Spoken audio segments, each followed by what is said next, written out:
The dim interrogation room was silent, too silent. The only sound was the low hum of a single flickering light bulb above, casting long, sharp shadows against the cold cement walls.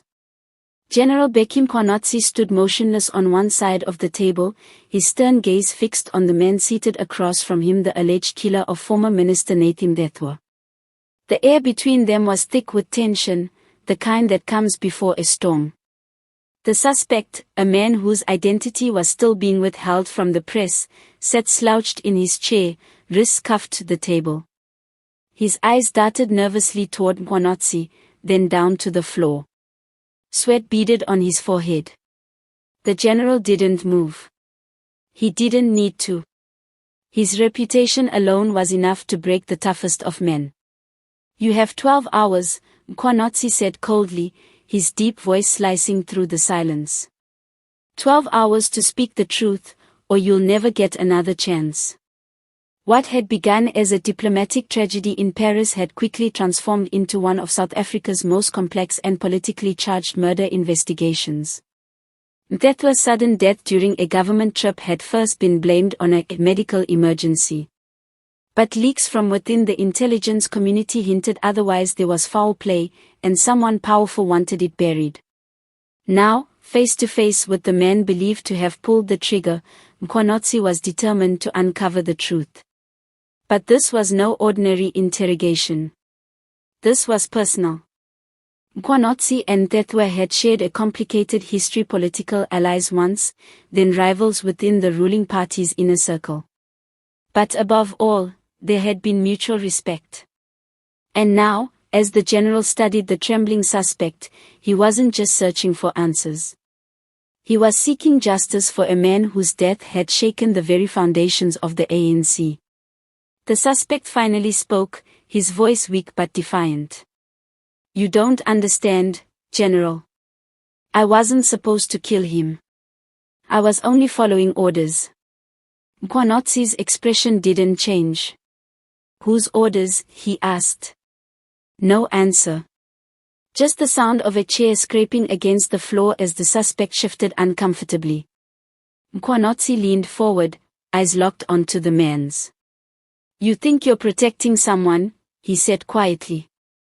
"But the people who sent you here, they won't protect you when the sun comes up.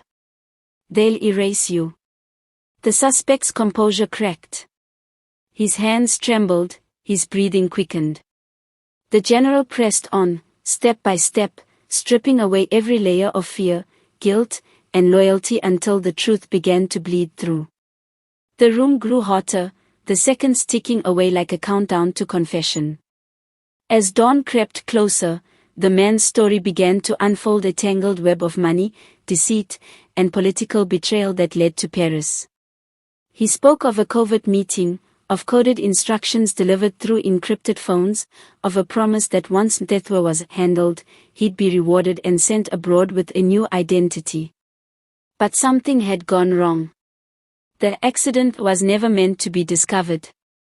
Mkhwanazi listened silently, his jaw tightening with every word. Behind the scenes, he knew this confession could ignite a political firestorm. Names were about to surface, names that could destroy careers, topple factions, and expose deep-rooted corruption that had long festered within the ANC's ranks. When the suspect finally looked up, his voice was barely a whisper. "They told me it was for the good of the party, that Mthethwa had become a liability."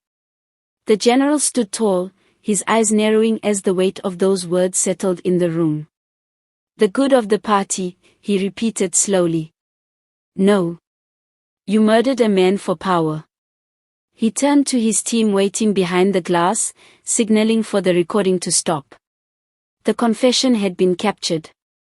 The clock had not yet struck 12 hours, but the truth had already surfaced.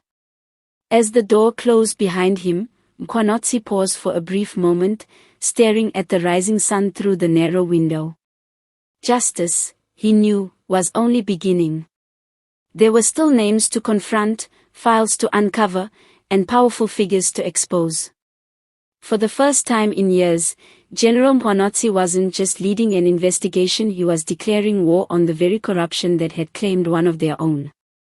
And as whispers spread through the corridors of power, one thing became certain: after that night, nothing in South African politics would ever be the same again.